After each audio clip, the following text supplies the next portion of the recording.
नमस्कार, आप देख रहे हैं राजधानी लाइव और मैं हूं आपके साथ प्रियव्रत दीक्षित। राजधानी लाइव में सबसे पहले रुख करेंगे देश की राजधानी दिल्ली का, जहां आम आदमी पार्टी एमसीडी प्रभारी दुर्गेश पाठक ने कहा कि ईस्ट एमसीडी के शिक्षकों को पिछले 4 महीनों से तनख्वाह नहीं मिली है, जिसको लेकर शिक्षक ईस्ट एमसीडी मुख्यालय पर अनिश्चितकालीन धरने पर बैठे हैं।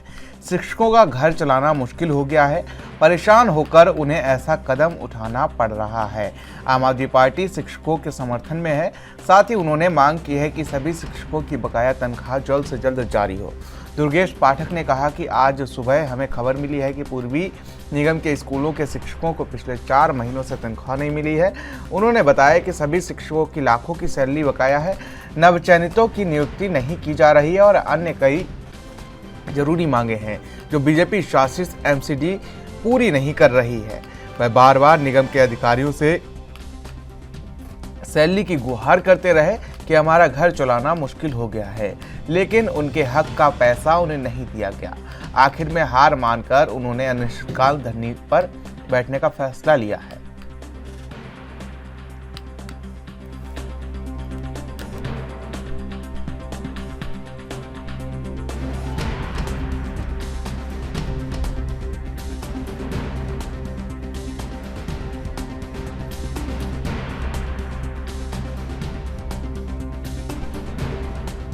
आपको बता दें कि आम आदमी पार्टी और बीजेपी एक बार फिर से दिल्ली में आमने सामने है। आपको बता दें कि बीजेपी शासित एमसीडी पर तमाम गंभीर आरोप लगाए गए हैं। आम आदमी पार्टी ने बीजेपी पर तमाम आरोप लगाए और शिक्षकों को लेकर आवाज़ बुलंद करती हुई आम आदमी पार्टी नजर आई और शिक्षकों की अवहेलना की आरोप उन्होंने लगाए हैं।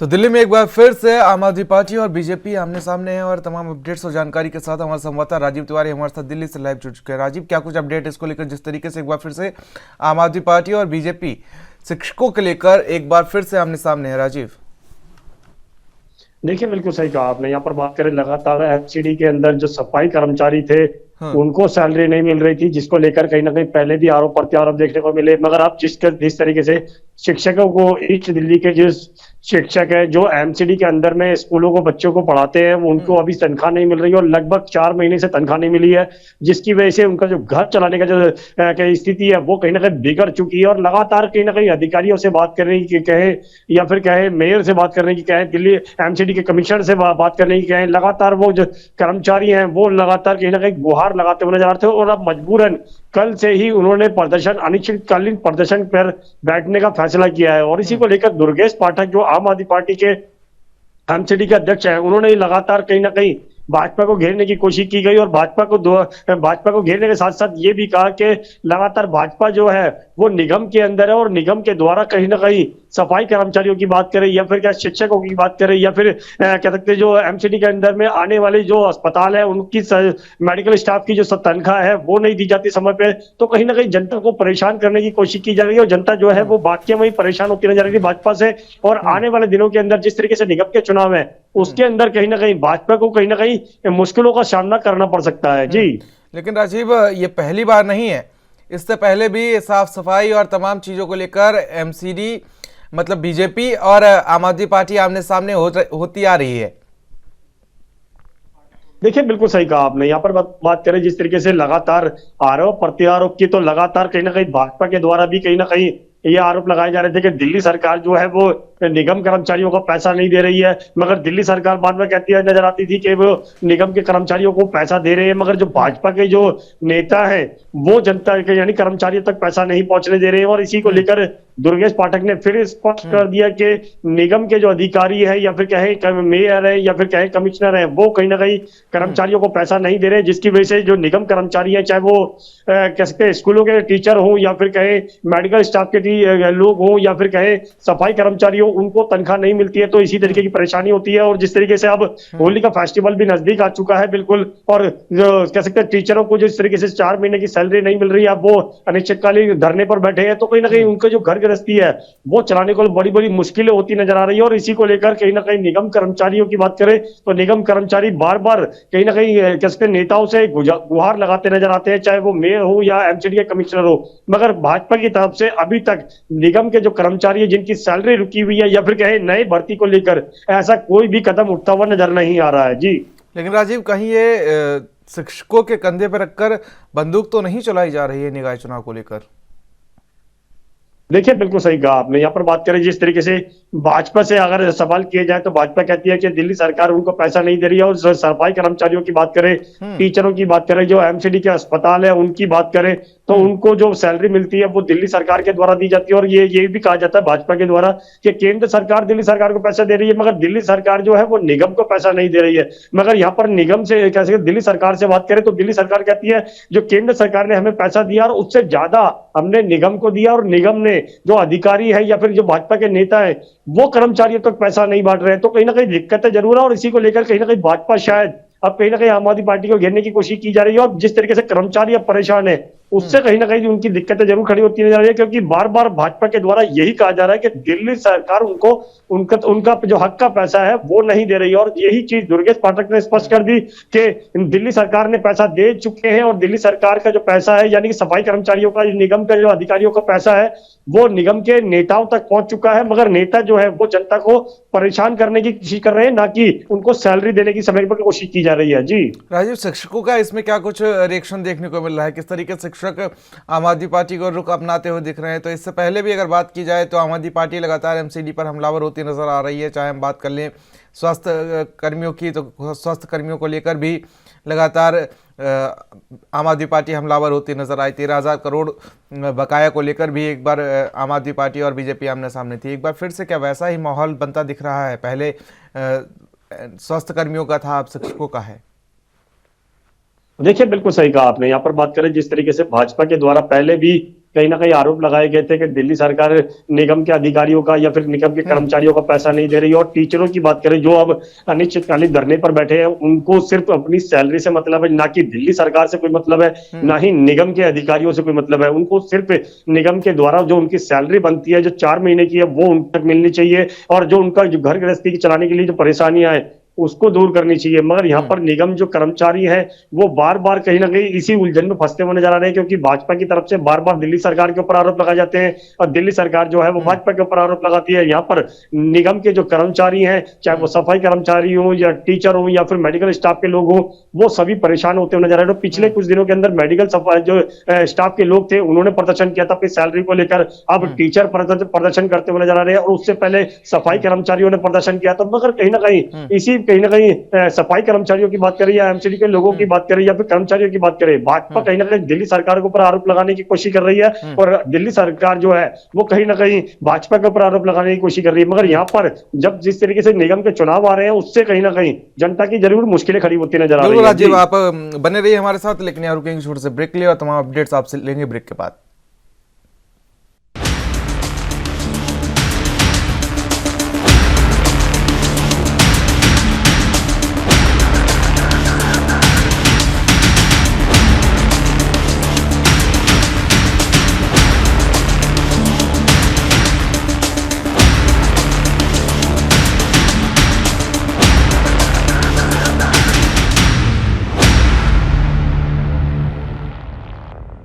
ब्रेक के बाद राजधानी लाइव में आप सभी का स्वागत है और दिल्ली से हमारा संवाददाता राजीव तिवारी हमारे साथ बने हुए हैं। राजीव, अगर बात की जाए तो एक बार फिर से आम आदमी पार्टी और बीजेपी सामने, और इस बार जो मुद्दा है वो है, अगर बात कर ली जाए तो शिक्षकों की सैलरी का। इससे पहले भी अगर देखा जाए और इतिहास के पन्ने को पलटने की कोशिश की जाए तो इससे पहले भी लगातार बीजेपी और आम आदमी पार्टी आमने सामने रही हैं, चाहे वो कोरोना काल में स्वास्थ्य सुविधाओं को लेकर हो या उससे पहले की बात कर ली जाए तो लगातार स्वास्थ्य सुविधाएं और बाकी तमाम वर्कर्स की सैलरी को लेकर लगातार आम आदमी पार्टी और बीजेपी आमने सामने थी। तो वहीं अगर बात कर ली जाए तो 13,000 करोड़ के भुगतान को लेकर भी आम आदमी पार्टी और बीजेपी आमने सामने थी। तो क्या ये निकाय चुनाव को लेकर कहीं ना कहीं शिक्षकों के कंधे पर रखकर बंदूक चलाई जा रही है एक बार फिर से?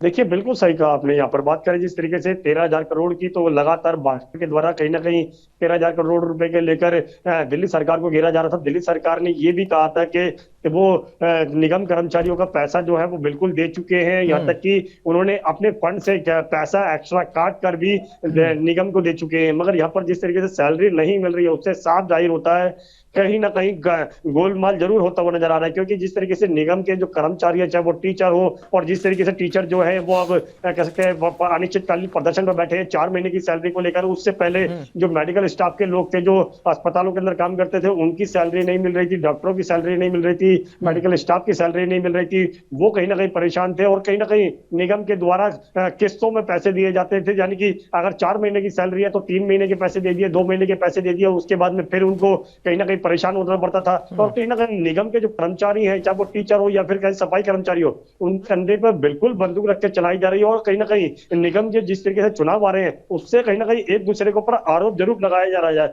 यहाँ पर बात करें भाजपा की, तो भाजपा के जो पूर्व कह सकते हैं मेयर है जो जयप्रकाश जी, उनसे भी जिस तरीके से हमने जानने की कोशिश करी तो उन्होंने भी कहा कि आम आदमी पार्टी जो है वो निगम के बारे में नहीं सोच रही है। निगम सफाई कर्मचारी कोरोना काल के अंदर उन्होंने बहुत मेहनत की थी, मगर जो आम आदमी पार्टी है वो कहीं ना कहीं जनता को गुमराह करने की कोशिश कर रही है और उनका जो बकाया पैसा है वो अभी तक नहीं दिया गया। तो कहीं ना कहीं आरोप प्रत्यारोप जरूर किया जा रहा है, मगर इससे जो कर्मचारी है उनको कोई राहत नहीं मिलती नजर आ रही है। निगम कर्मचारियों को सिर्फ उनकी सैलरी चाहिए। जी बिल्कुल राजीव, अब देखने वाली बात होगी कि आखिर किस तरीके से ये निर्णायक स्थिति इसकी क्या होती है। फिलहाल तमाम जानकारी के लिए स्वाति हमारे साथ जुड़ने के लिए आपका बहुत बहुत शुक्रिया। तो अब ये देखने वाली बात होगी कि आखिर एक बार फिर से आम आदमी पार्टी और बीजेपी आमने सामने है और इस बार आम आदमी पार्टी ने बीजेपी शासित एमसीडी पर तमाम आरोप जड़ दिए हैं और शिक्षकों की अनदेखी का आरोप लगाया और साथ ही अवहेलना की आरोप भी लगाए हुए हैं। चलिए रुक कर लेते हैं अगली खबर की ओर, जहां पर खबर चंडीगढ़ से है, जहां पीसीसी कार्यालय में नवजोत सिंह सिद्धू पीसीसी अध्यक्ष के नेतृत्व में सदस्यता अभियान के संबंध में एक बैठक हुई और इस बैठक में सदस्यता अभियान को पंजाब राज्य के हर नुक्कड़ तक कैसे पहुंचाया जाए उस विषय पर विचार किया गया। इससे आने वाले समय में पार्टी को नए अंदाज की मजबूती मिलेगी। माणिकराव ठाकरे प्रदेश रिटर्निंग ऑफिसर पंजाब और जतिंदर कोचर सहायक प्रदेश रिटर्निंग ऑफिसर पंजाब ने आग्रह किया है कि पंजाब राज्य अधिकतम नामांकन के साथ आएगा। जिन्होंने इस संबंध में अपने विचार रखे और उनमें कुलजीत सिंह नागरा, पवन गोयल, प्रगट सिंह शामिल रहे।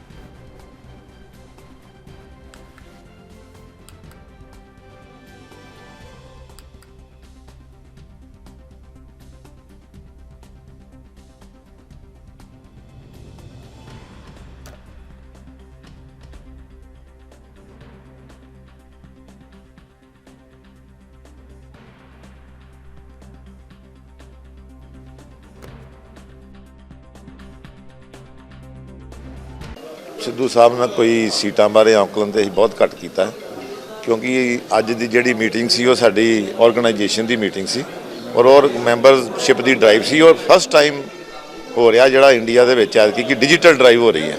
ਜਿਹੜੀ ਅਸੀਂ ਅੱਗੇ ਫਾਰਮ ਦਿੰਦੇ ਸਾਂ, ਫਾਰਮ ਲੋਕਾਂ ਨੂੰ ਭਰ ਕੇ ਲਿਆਉਂਦੇ ਸੀ, ਫਾਰਮ ਭਰ ਕੇ ਲੈ ਕੇ ਆਉਂਦੇ ਸੀ, ਉਸ ਚੀਜ਼ ਨੂੰ ਬਿਲਕੁਲ ਖਤਮ ਕਰ ਦਿੱਤਾ ਔਰ ਉਹ ਖਤਮ ਕਰਨ ਤੋਂ ਬਾਅਦ ਇੱਕ ਡਿਜੀਟਲ ਡਰਾਈਵ ਸ਼ੁਰੂ ਹੋਏਗੀ ਔਰ ਉਹਨਾਂ ਦੀ ਟ੍ਰੇਨਿੰਗ ਦਿੱਤੀ ਜਾਏਗੀ। ਟ੍ਰੇਨਿੰਗ ਦੇਣ ਤੋਂ ਬਾਅਦ this is the first time in India कि सारी हाई कमांड को हर मैंबर का रिकॉर्ड होएगा और बूथ लैवल तक का रिकॉर्ड होएगा।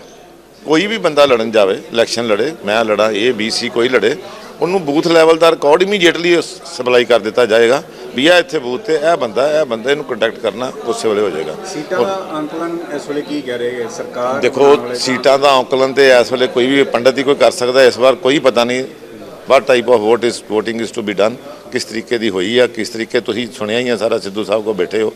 सीटां का आंकलन करना बहुत इस वे मुश्किल है, बट जितों तक सानू विश्वास है भी असीं कांग्रेस पार्टी की सरकार बनावांगे और दोबारा इत्थे कांग्रेस पार्टी की सरकार बने। राजेंद्र कौर भट्टल वो कह रहे हैं कहते कि आम आदमी पार्टी नाल गठजोड़ किया जा सकता। देखो उन्हों का पर्सनल विचार, कोई है साढ़े PPC का तो कोई विचार नहीं, उन्होंने पर्सनल अपना विचार है, अपना विचार इस तरह की सिचुएशन बन रही है। अजे कोई इहो जी सिचुएशन नहीं, नथिंग, कोई सिचुएशन नहीं। सिचुएशन डिवेलप होंदियां 10 तरीक तो बाद कि होना तो की नहीं होना, और सिचुएशन वेखण तो बाद ही पता लगूगा भी की कुछ है तो की कुछ करना है। हाईकमांड ने करना, हाईकमांड जो करेगी उसके मुताबिक ही असीं सारे चलांगे।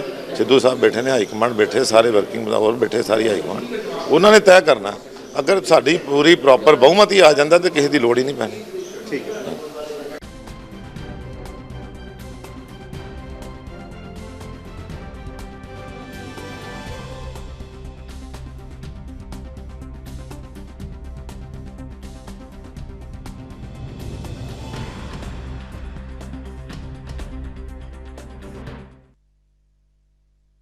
फिलहाल यहाँ रुकेंगे छोटे से ब्रेक के लिए। ब्रेक के बाद भी खबरों का सिलसिला लगातार जारी है।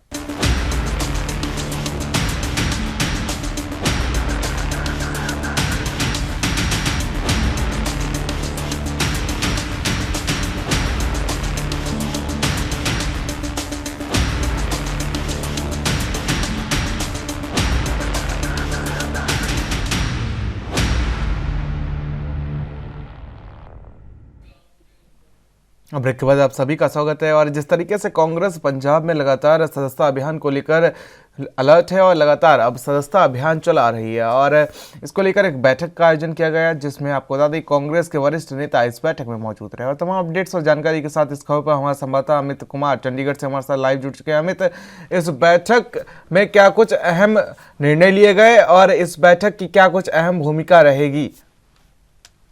जी, जैसे कि आप देख सकते हैं कि 2 दिन में रिजल्ट आने वाले हैं। अगर हम कहें कि पंजाब इलेक्शन का रिजल्ट 2 दिन में आ जाएगा, उससे पहले हम सही तौर पे देख सकते हैं कि ग्राउंड लेवल पे सभी पार्टी के कार्यकर्ताओं सीनियर लीडर्स इकट्ठा किया और उनसे माजा मालूमात वबा की ग्राउंड रिपोर्ट मंगाई है। जैसे देख सकते हैं वोटिंग होने के बाद जो रिजल्ट आता है, जहाँ हम कैसे करते हैं एग्जिट पोल्स पर, उसमें पार्टी लेवल पे लोग के जो वर्कर्स हैं उनसे ओपिनियन लिए गए फाइनल रिजल्ट क्या आने वाला है, ताकि तैयारी की जा सके। क्योंकि जैसा आपको पता है कि 10 तारीख की अगर हम रिजल्ट की वेट करें तो अभी तक जैसा अनुमान और आंकड़े लग रहे हैं कि एक पार्टी को बहुमत मिलते में नजर नहीं आ रही है। खैर, उसका फाइनल वर्डिक्ट तो 10 तारीख को क्लियर होगा, पर अभी जैसे समीकरण है तो इसमें हर पार्टी एक दूसरे को फिर टक्कर देती हुई नजर आ रही है। और शायद इसी चीज के चलते नवजोत सिंह सिद्धू ने खुद जेपीवीसी के प्रधान है, साथ में सभी कार्यक्रमी प्रधान कांगड़ा के पवन गोयल की या फिर की, तो सबको इकट्ठा करके एक डिसीजन दिया जा रहा है और ग्राउंड रियलिटी से पहले ही तैयारी रखी जा रही है कि हमें कहाँ काम करने की जरूरत पड़ सकती है, अगर हमारी सरकार आती है तो हमें क्या ध्यान रखना है।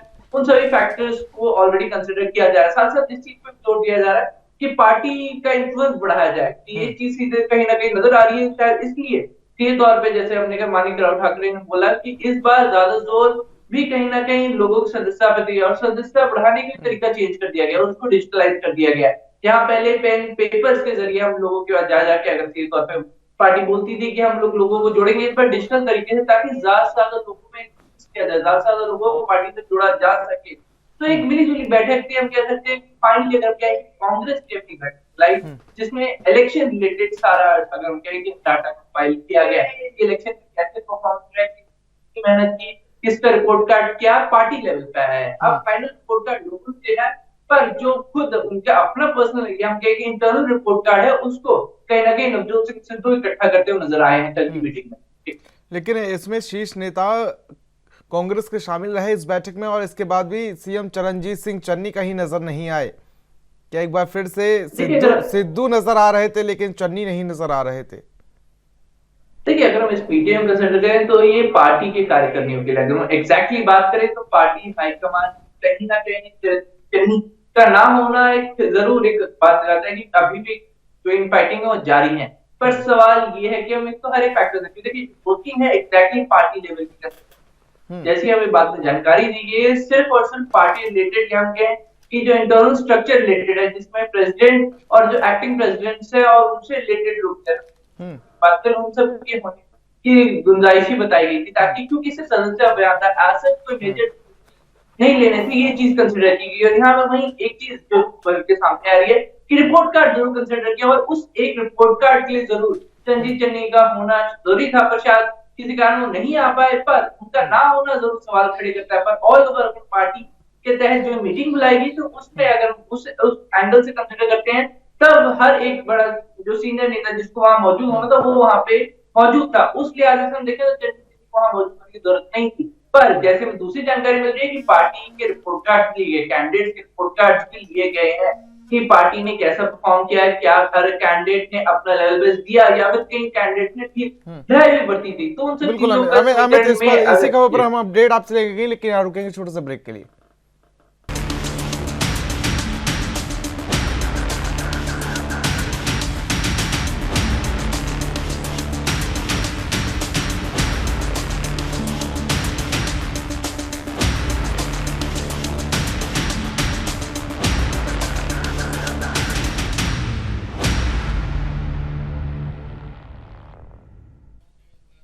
तो ब्रेक के बाद आप सभी का स्वागत है और चंडीगढ़ से हमारे संवाददाता अमित कुमार हमारे साथ लाइव बने हुए हैं।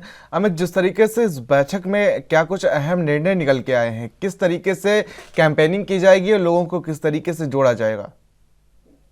देखिए, इस बार हम बात करें कि अब फाइनल रिजल्ट की वेट की जा रही है। अगर हम कहें कि पार्टी अपना इन्फ्लुएंस, अब देखिए कहाँ पार्टी पिछड़ी है और कहाँ पर पार्टी का रिजल्ट अच्छा रहा है। तो जहां पर भी पार्टी पिछड़ी है या फिर हम कहें कि जहाँ पे कैंडिडेट्स, जो विनिंग कैंडिडेट्स हारे हैं और यहाँ जहाँ पे वो अपना खाता नहीं खोल पाए हैं, तो उन सब जगहों पे पार्टी कहीं ना कहीं अपना इन्फ्लुएंस लाने की कोशिश जरूर करती है, नजर आएगी। और इस बार तरीका मॉडर्नाइज किया गया है। जैसे हम बात करें, इस बार के इलेक्शन थोड़े हटके हुए, ज्यादा जोर डिजिटल पे था, तो इस बार वही चीज शायद हमें कैंपेन के बाद, अगर हम कहें कि लोगों को डिजिटल ज्वाइनिंग कैंपेन किया जाएगा, लोगों को डिजिटल पार्टी से जोड़ा जाएगा और उस चीज पे जोर देते हुए नजर आए। मानिकराव ठाकरे ने बताया कि इस बार हम लोग डिजिटली लोगों को जोड़ेंगे, डिजिटली लोगों में कांग्रेस को प्रमोट करेंगे और शायद इसका ज्यादा इन्फ्लुएंस कांग्रेस को मिलेगा। पर ऑफकोर्स ये सब 10 तारीख के बाद फिर शुरू होगा। 10 तारीख का इंतजार पार्टी पूरे जोर शोर से करी और उम्मीद जता रही है कि इस बार फिर से कांग्रेस सरकार बनाएगी। पर ये तो 10 तारीख को ही पता होगा कि लोगों ने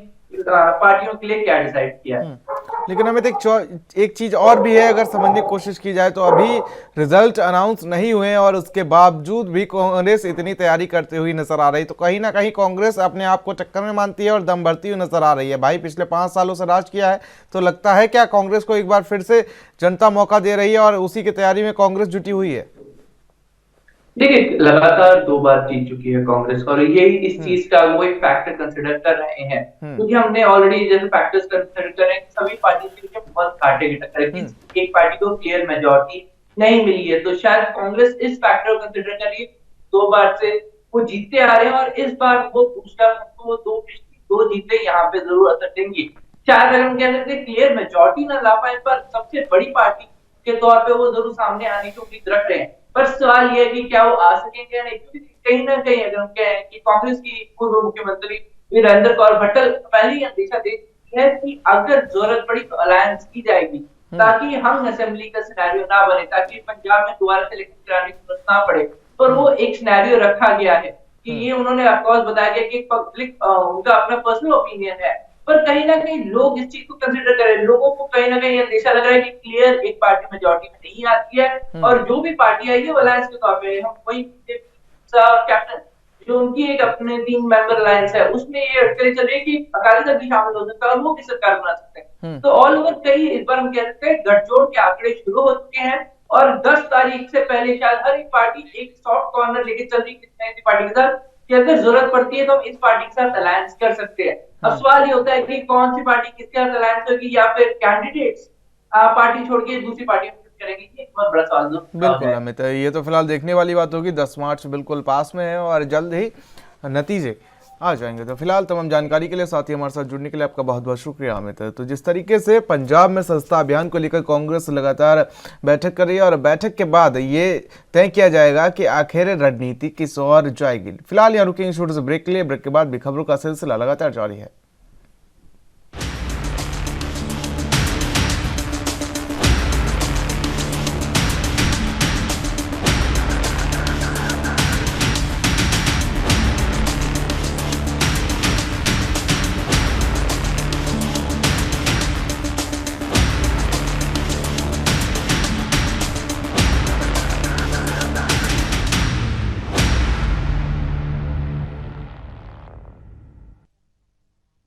राजधानी लाइव में ब्रेक के बाद आप सभी का स्वागत है। रुक कर लेते खबरों की ओर, जहां पर महाराष्ट्र विधानसभा में चल रहे बजट सत्र के दौरान ओबीसी के लिए राजनीतिक आरक्षण विधेयक के दोनों सदनों में पेश किया गया, जिसे सत्ता पक्ष और विपक्ष की सहमति के बाद आपको बता दें कि मंजूर कर दिया गया। नतीजतन अब राज्य चुनाव आयोग चुनाव की तारीखों की घोषणा नहीं कर पाएगा जब तक कि सरकार चुनाव आयोग को वार्डों के गठन की रिपोर्ट नहीं देती है। आपको बता दें कि राज्य सरकार के पास अब वार्ड संरचना और चुनाव की तारीख तय करने की शक्ति होगी। मध्य प्रदेश पैटर्न पर राज्य सरकार ने ओबीसी आरक्षण को बचाने के लिए इस विधेयक को पेश किया है। इसे मंजूरी मिल गई है। महाराष्ट्र ग्राम पंचायत अधिनियम और महाराष्ट्र जिला परिषद और पंचायत समिति अधिनियम 1961 और मुंबई नगर निगम अधिनियम, महाराष्ट्र नगर निगम अधिनियम और महाराष्ट्र नगर परिषद नगर पंचायत और औद्योगिक शहर अधिनियम 1965 में संशोधन को सर्वसम्मति से अनुमोदित किया गया है। इसके तहत राज्य सरकार के पास चुनाव प्रक्रिया, वार्ड संरचना, चुनाव कार्यक्रम की घोषणा करने के अधिकार सुरक्षित हैं, ताकि ओबीसी आरक्षण के बिना स्थानीय निकाय चुनाव की आवश्यकता न हो। अब राज्य सरकार के पास सुप्रीम कोर्ट के निर्देश पर ओबीसी आरक्षण के लिए ट्रिपल टेस्ट करने के लिए कुछ और समय मिल जाएगा। इस फैसले से अब राज्य में होने वाले स्थानीय निकाय के चुनाव में ओबीसी के लिए 27% आरक्षण का मार्ग खुल गया है।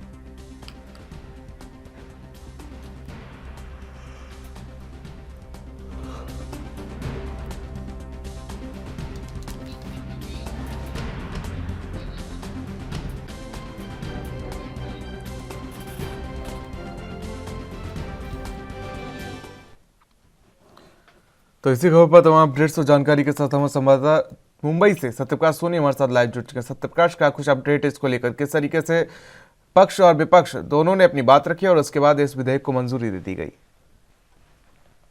देखिए प्रियव्रत, जिस तरह से महाराष्ट्र में मुंबई महानगर पालिका का चुनाव होने वाला, मुंबई महानगर पालिका का चुनाव को लेकर सबसे पहले दोनों पक्ष और विपक्ष ने एक मांग रखी कि बिना ओबीसी आरक्षण के मनपा चुनाव संभव नहीं होगा।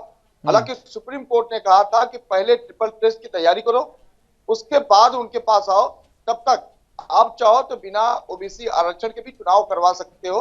इसको लेकर लगातार मुंबई में मांग बढ़ रही थी। लेकिन जिस तरह से कल ओबीसी आरक्षण विधेयक पास होने के बाद कहीं न कहीं विपक्ष और पक्ष दोनों पार्टियों के लिए एक राहत भरी बात है, क्योंकि सदन में भी दोनों पक्षों को लेकर ये बात पारित की गई और ये साफ कर दिया गया कि अब महाराष्ट्र सरकार जो है मनपा चुनाव को लेकर आश्वस्त है। महाराष्ट्र सरकार जब चाहे तो चुनावों को तारीख की घोषणा करवा सकती है। लिहाजा ओबीसी आरक्षण विधेयक पास होने के बाद महाराष्ट्र सरकार के हाथ में अब एक अलग से पावर मिल गई है, जिससे वह चाहे तो महानगर पालिका चुनाव को लेकर जो आरक्षण है उसको लेकर तमाम जो बातें हैं उसको लेकर लगातार जो है निर्णय ले सकती है। फिलहाल ट्रिपल टेस्ट की अब जरूरत नहीं पड़ेगी, ये एक बड़ी राहत है। लेकिन सत्यप्रकाश, इससे क्या कुछ असर देखने को मिलेगा, क्या कुछ बदलाव देखने को मिलेंगे? देखिए, सुप्रीम कोर्ट ने कहा था कि जिस तरह से महाराष्ट्र सरकार और विपक्ष लगातार महाराष्ट्र में मराठा आरक्षण के लिए और ओबीसी आरक्षण के लिए 27% की मांग कर रहा था, उस पूरे मामले को लेकर सुप्रीम कोर्ट ने सीधे तौर पर महाराष्ट्र सरकार को फटकार लगाई थी और ये कहा था कि जब तक आप ट्रिपल टेस्ट नहीं करते, यानी कि सुनियोजित ढंग से आपकी तैयारी होना चाहिए, आपके पास आंकड़े होना चाहिए, तीसरी बात कि आप दोनों पार्टियों से मिलकर सहमति बनाकर आप मेरे पास आइए। तीनों टेस्ट के बाद जो है सुप्रीम कोर्ट में जाना था, लेकिन महाराष्ट्र सरकार ने इस तरह की कोई तैयारी नहीं की थी। इसी लिहाज से सुप्रीम कोर्ट ने सीधे तौर पे कह दिया कि आपको अगर मनपा चुनाव करवाना है तो आप करवा सकते हैं, उसमें ओबीसी आरक्षण की कोई जरूरत नहीं है, यानी कि बिना ओबीसी आरक्षण के आप चुनाव करवाइए, इस तरह का आदेश सुप्रीम कोर्ट ने दिया था। लेकिन जिस तरह से लगातार दोनों पक्षों ने कह दिया था बिना ओबीसी आरक्षण के चुनाव संभव नहीं होगा, चुनाव नहीं लड़ेंगे, तो जाहिर तौर पर कहीं न कहीं मराठी वोट जो है वो उनका बिगड़ना नहीं चाहिए, इस तरह की कहावत चल रही थी। लेकिन अब एक बड़ी राहत है कि अब इसको विधेयक पास कर लिया गया है, दोनों सदनों में किया गया है, तो जाहिर तौर पर एक बड़ा लाभ हो सकता है। लेकिन चुनाव टालने पर भी अगर बात कर ली जाए तो मोहर लग गई है, तो ऐसे में कहीं ना कहीं प्रभावित होती भी दिख रही है सरकार। देखिए, ओबीसी आरक्षण विधेयक पास होने के बाद आप चुनाव टालने की पावर रख सकते हैं, तो जाहिर तौर पर जिस तरह से एमपी पैटर्न कायदा जो है ग्राम पंचायत चुनाव एक्ट 1961 और 66 के तहत आपको एक पावर मिल जाती है कि आप जो पूरी तैयारी के साथ आप जो चुनाव आयोग है उसको तमाम जानकारियां दे सकते हो और चुनाव आयोग के साथ अपनी तारीख शेयर कर सकते हो। यानी कि अब 5 से 6 महीने जो है कहीं न कहीं महाराष्ट्र सरकार मुंबई में मनपा चुनाव के लिए ले सकती है। बिल्कुल सत्यप्रकाश, तमाम अपडेट्स के लिए और साथ ही जानकारी के लिए आपका बहुत बहुत शुक्रिया, और तमाम अपडेट्स हम तक पहुंचाने के लिए आपका साथ ही हमारे साथ बने रहने के लिए बहुत बहुत शुक्रिया। तो अगर बात की जाए तो एमपी पैटर्न पर चुनाव कराने का अधिकार अब हो गया है, ओबीसी आरक्षण विधेयक मंजूर कर लिया गया है।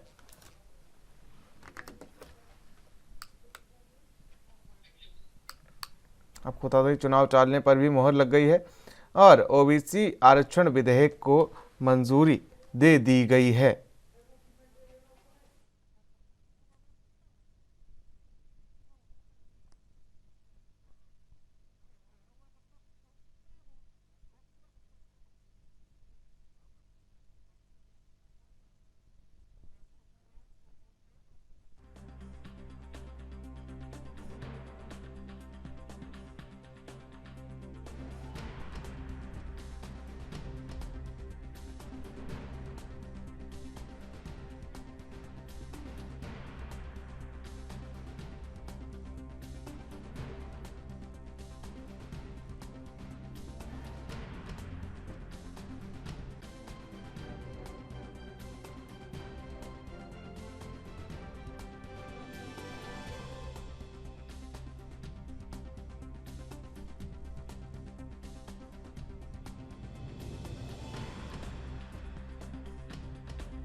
इस वक्त के चल रहे बजट सत्र के दौरान ओबीसी के लिए राजनीतिक आरक्षण विधेयक को दोनों सदनों में पेश किया गया, जिसे सत्ता पक्ष और विपक्ष की सहमति से सर्वसम्मति से मंजूर कर लिया गया।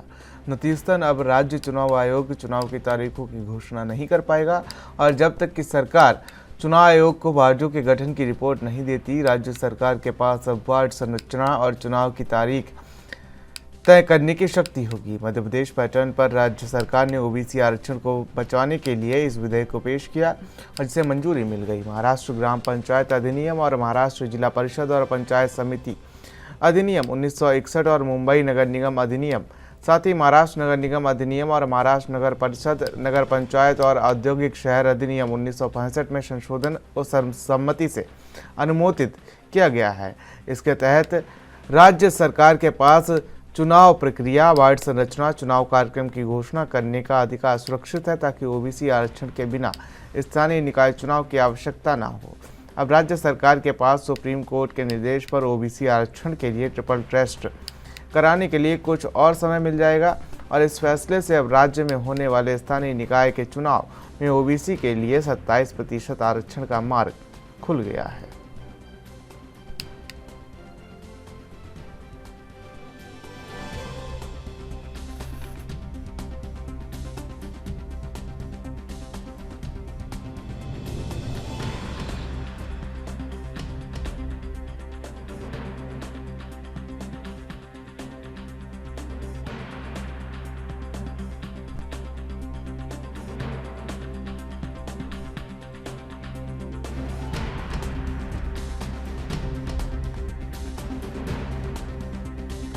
आपको बता दें कि इस दौरान मध्य प्रदेश के पैटर्न पर अब आरक्षण को लेकर चुनाव होगा और महाराष्ट्र में ओबीसी आरक्षण के लिए मध्य प्रदेश पैटर्न सत्ता पक्ष और विपक्ष के बीच अहम बैठक हुई और इसी को लेकर तमाम लोगों के बयान भी आए हैं। छगन भुजबल ने कहा कि महाराष्ट्र में जो कानून लागू हुआ है वही कानून मध्य प्रदेश में भी लागू हुआ। उन्होंने तुरंत अध्यादेश जारी किया, वहां सरकार उनकी है, राज्यपाल भी उनके हैं, चुनाव आयोग सरकार से सहयोग कर रहा है, इसलिए वह मुश्किलें पेश नहीं आ रही हैं। तो वहीं ओबीसी आरक्षण के लिए रुकावटें दूर करने के लिए महाराष्ट्र की महाविकास अघाड़ी सरकार मध्य प्रदेश पैटर्न को लागू किया है और राज्य के फूड और civil supply minister Chhagan Bhujbal ने इस संबंधित जानकारी दी। इस दौरान इस संबंध में बैठक की गई और इस बैठक में विधानसभा में विपक्षी नेता देवेंद्र फडणवीस और विधान परिषद में विपक्षी नेता प्रवीण दरेकर भी मौजूद रहे और इस दौरान सर्वदलीय बैठक में फैसला लिया गया कि इस पर विधेयक पर फिलहाल मंजूर किया जाएगा।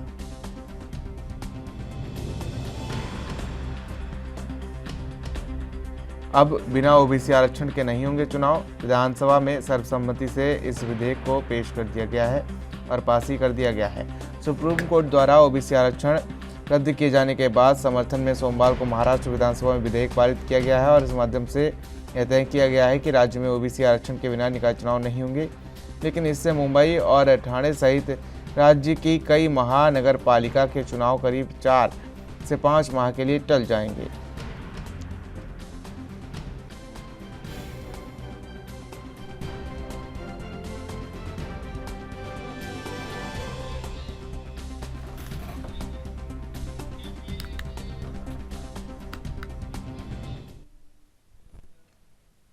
तो अंतर्राष्ट्रीय महिला दिवस के मौके पर कांग्रेस लखनऊ में महिला मार्च का आयोजन करेगी और जिसमें पार्टी महासचिव प्रियंका गांधी वाड्रा सहित कई सिनेमा हस्तियां भी इसमें शामिल होंगी। इस मार्च का नेतृत्व कांग्रेस महासचिव प्रियंका गांधी वाड्रा करेंगी। प्रेस वार्ता में कांग्रेस की राष्ट्रीय प्रवक्ता सुप्रिया श्रीनेत ने कहा कि लड़की हूं, लड़ सकती हूं उनकी पार्टी के लिए सिर्फ चुनावी नारा नहीं बल्कि देश में नारी को सशक्त बनाने के लिए शुरू किया हुआ आंदोलन है।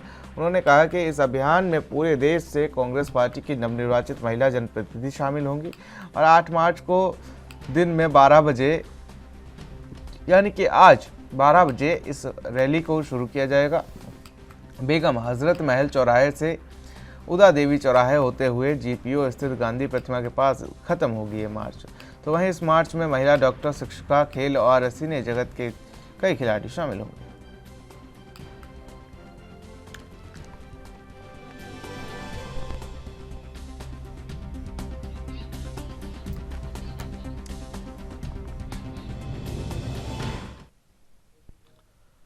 तो कांग्रेस की बात कर ली जाए तो जिस तरीके से यूपी विधानसभा चुनाव में लगातार महिलाओं के आरक्षण को लेकर भी लगातार बात करती हुई नजर आ रही थी, और अब एक बार फिर से आज महिला दिवस है तो इस मौके पर महिला मार्च का आयोजन किया जा रहा है। और तमाम अपडेट्स और जानकारी के साथ लखनऊ से हमारे संवाददाता जितेंद्र चौहान हमारे साथ लाइव जुड़ चुके हैं। जितेंद्र, अगर बात की जाए तो लगातार एक बार फिर से कांग्रेस जो है वो महिलाओं को साधने की कोशिश की जा रही है और इसी को लेकर आज महिला मार्च का आयोजन किया जा रहा है। क्या अपडेट इसको लेकर, क्या तैयारियां कर ली गई हैं? देखिए प्रियवत, सबसे पहली चीज बता दूं कि इस बार जो कांग्रेस जी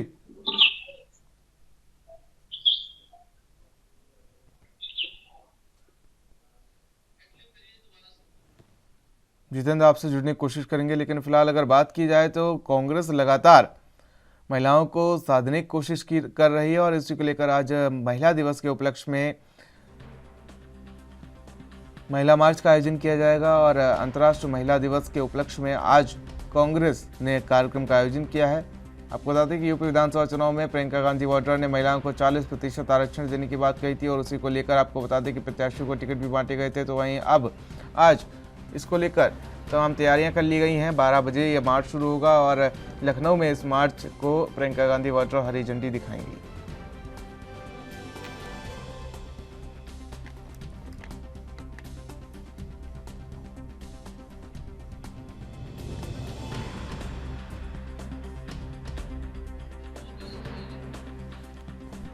तो आज लखनऊ में 12 बजे ये मार्च शुरू होगा और इसको प्रियंका गांधी वाड्रा इसको हरी झंडी दिखाएंगी। साथ ही इसमें महिलाएं शामिल होंगी क्योंकि आज महिला दिवस है और महिलाओं के उपलक्ष्य में इस मार्च को रखा गया है।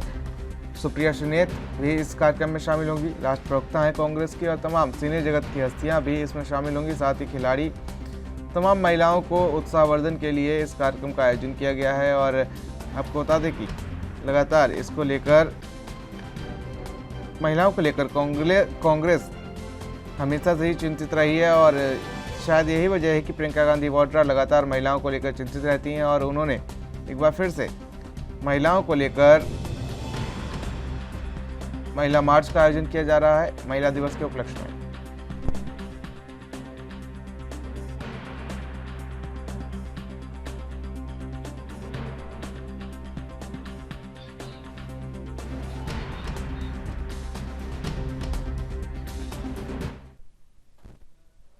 और यहाँ रुकेंगे जोर से ब्रेक के लिए। ब्रेक के बाद भी खबरों का सिलसिला लगातार जारी है।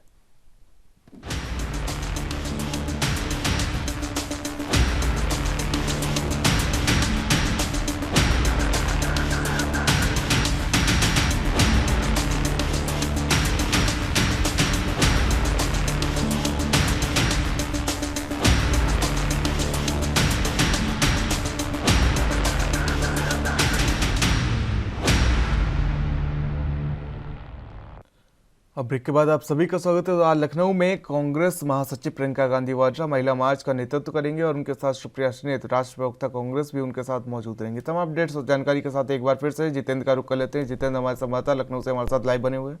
जितेंद्र, जिस तरीके से अगर बात की जाए तो महिलाओं को लेकर कांग्रेस की हमेशा से प्राथमिकता रही है। प्रियंका गांधी वाड्रा ने 40% आरक्षण देने की बात कही थी यूपी विधानसभा चुनाव में और कांग्रेस की सीटों पर जिस तरीके से महिलाओं को आरक्षण दिया गया, तो अगर एक बार फिर से महिलाओं को लेकर आज महिला दिवस है और 8 मार्च को आज महिला दिवस के उपलक्ष्य में एक मार्च का आयोजन किया जा रहा है, क्या अपडेट है इसको लेकर और क्या कुछ तैयारियां हो चुकी हैं? जितेंद्र, सबसे पहली बात बताऊं कि यूपी विधानसभा चुनाव में जब से प्रियंका वाड्रा ने अपनी कमान संभाली है तब से कहीं ना कहीं महिलाओं को तरजीह देने का काम किया है और 40% टिकट ऐसे हैं जो महिलाओं को कांग्रेस ने दिए हैं और उसको देकर जो लड़की हूँ लड़ सकती हूँ अभियान की शुरुआत भी की थी प्रियंका वाड्रा ने और ये अभियान कहीं ना कहीं बड़े स्तर पर कांग्रेस ले जाना चाह रही है क्योंकि महिलाओं को आगे करके वो अपनी कह सकते हैं कि खोई हुई विरासत पाने की कोशिश कर रही है। तो यूपी विधानसभा चुनाव में भी कैंडिडेट उतारे थे, 40% टिकट दिया था प्रियंका वाड्रा ने। तो आज अंतर्राष्ट्रीय महिला दिवस के अवसर पर कांग्रेस एक बार फिर मार्च निकाल रही है। हालांकि बहुत आयोजन कराए उन्होंने विधानसभा चुनाव के दौरान, मैराथन कराई थी महिलाओं की, इसमें तमाम महिला हो, बेटियां हो, छात्र छात्रा है, वो कहीं ना कहीं इसमें शामिल होंगे और उसी क्रम में अंतर्राष्ट्रीय महिला दिवस के अवसर पर महिलाओं को अपनी ओर करने के लिए और उन पर अपना प्रभाव डालने के लिए प्रियंका वाड्रा एक बार फिर अंतर्राष्ट्रीय महिला दिवस पर आज 12 बजे मार्च कराने जा रही हैं, जिसमें लगभग 170 जो कांग्रेस जिन महिलाओं को प्रत्याशी बनाए हैं वो भी शामिल होंगी, वकील, डॉक्टर और जो टीचर्स हैं और छात्र छात्राएं वो भी इसमें शामिल होंगी। लखनऊ की 10 नंबर चौराहे वीमेंस पावर लाइन चौराहे से मार्च शुरू होगा और उदा देवी यानी सिकंदराबाद चौराहे तक ये होगा और इसका नेतृत्व खुद कांग्रेस की राष्ट्रीय महासचिव प्रियंका वाड्रा करेंगी और उनके साथ जो वरिष्ठ नेता है वो भी सब मौजूद रहेंगे। जितेंद्र, इसमें बात चल रही थी कि तमाम फिल्मी जगत के सितारे भी शामिल हो सकते हैं, खिलाड़ी भी शामिल हो सकते हैं। किन किन खिलाड़ियों के आने की चांस हैं कि और कौन कौन शामिल हो सकता है इसमें? मीडिया देखिए प्रेमवत, कल जिस तरह से यहाँ प्रेस कॉन्फ्रेंस हुई उन्होंने कहा कि जो पेशे से वकील है, महिला है, जो डॉक्टर है, जो ऐसे तमाम जो लोग हैं वो कहीं ना कहीं इसमें शामिल होंगे और हालांकि किसी स्टार प्रचारक कह सकते हैं स्टार का नाम नहीं लिया नहीं, लेकिन कायस पूरी लगाई थी क्योंकि बड़े स्तर पे अंतर्राष्ट्रीय महिला दिवस के पर लखनऊ में काम कर रहे, क्योंकि विधानसभा चुनाव का 7 चरण यहाँ भी खत्म हो चुके हैं और कहीं ना कहीं कांग्रेस को एक बार फिर उत्तर प्रदेश में उसको वापसी के लिए प्रियंका वाड्रा पुनः कोशिश कर रही है और उसी क्रम में आज महिलाओं को अपनी ओर आकर्षित करने के लिए भी अंतर्राष्ट्रीय महिला दिवस पर जो लड़की हूँ लड़ सकती हूँ अभियान है उसको कहीं ना कहीं उसके तहत आज मार्च कराएंगी और संदेश देने का काम करेंगी, क्योंकि महिलाओं को कई संदेश दिए प्रियंका वाड्रा, 40% टिकट दिया और उनको तरजीह देने का काम किया गया और ये अलग ही तरह के प्रियंका वाड्रा ने महिलाओं को तरजीह पर अभियान की शुरुआत की थी। जाहिर सी बात है कि महिलाओं को अपनी उत्तर प्रदेश की बेटियों को अपनी ओर आकर्षित करने के लिए जरूर प्रियंका वाड्रा कोशिश कर रही है। लेकिन जितेंद्र, जिस तरीके से बात की जाए और समझने की कोशिश की जाए तो लगातार जिस तरीके से 2022 विधानसभा चुनाव में कांग्रेस अपना वो जनाधार नहीं बना पाई जो जिस तरीके से वो चाह रही थी, तो कहीं ना कहीं ये 24 के लिए भी लड़ाई उनकी जारी है क्या?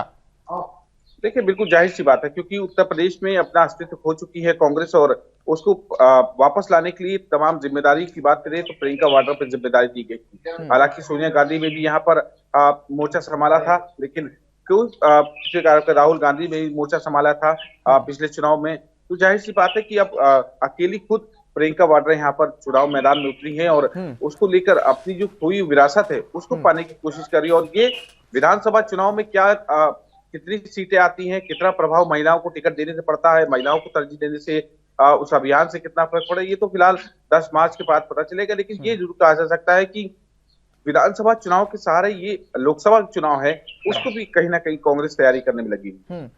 लेकिन आज जिस तरीके से ये आयोजन किया जा रहा है महिला दिवस के उपलक्ष्य में, ऐसे में क्या कुछ तमाम कयास लगाए जा रहे हैं, कितनी क्या महिलाएं इसमें शामिल होंगी और कितना क्या कुछ इस पर असर पड़ेगा?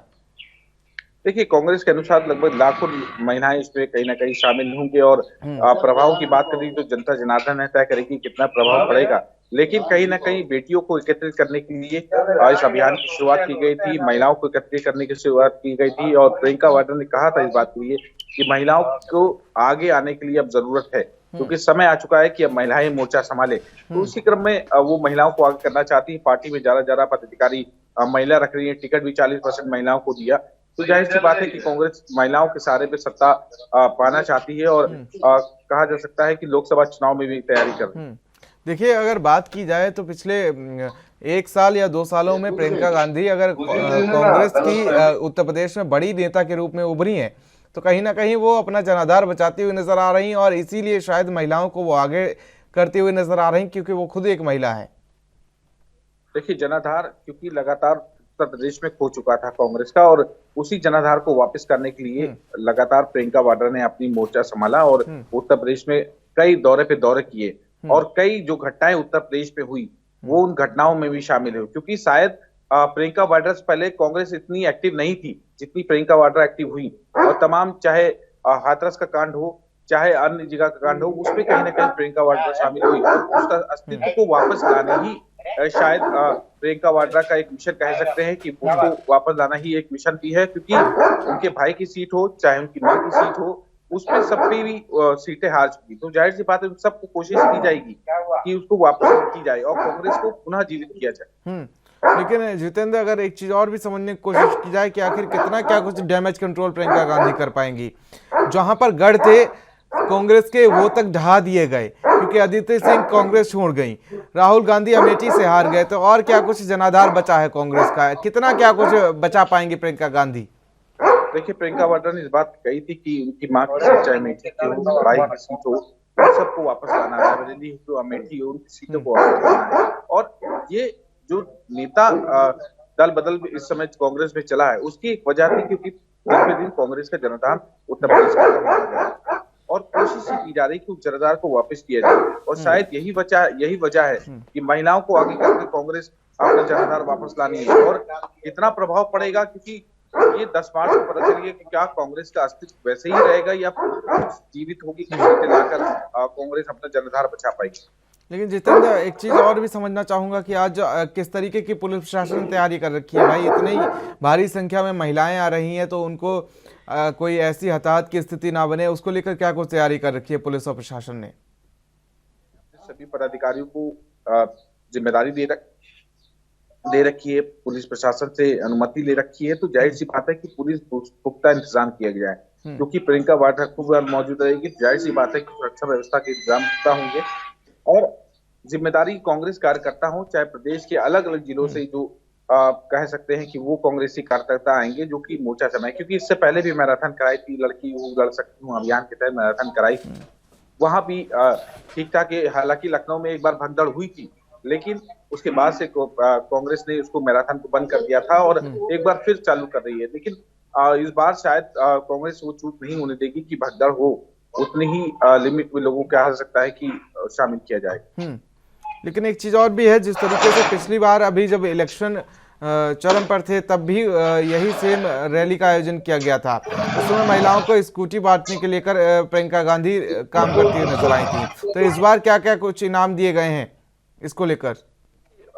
अभियान की शुरुआत तो वही तौर पे है कि स्कूटी देना है, स्मार्टफोन देना है, वो सब कुछ वैसे ही रहेगा उनका। और हालांकि इन्होंने इनाम की घोषणा नहीं की, लेकिन एक अंतर्राष्ट्रीय महिला दिवस के अवसर पर इस कार्यक्रम को, अभियान की आगे ले जाने की कोशिश कर रहे हैं, क्योंकि बड़े स्तर से शामिल करने के लिए लोगों को इसमें बुलाया जा रहा है। उसमें महिला प्रत्याशी होंगी, डॉक्टर होंगी पेशे से, वकील होंगी, हाउसवाइफ होंगी, छात्र छात्राएं होंगी, उनको कहीं ना कहीं शामिल करने का बुलाया जा रहा है। तो हालांकि इनाम को नहीं इसमें घोषणा की है, लेकिन ये अंतर्राष्ट्रीय महिला दिवस के अवसर पर इस कांग्रेस ने ये मार्च पास्ट बुलाया।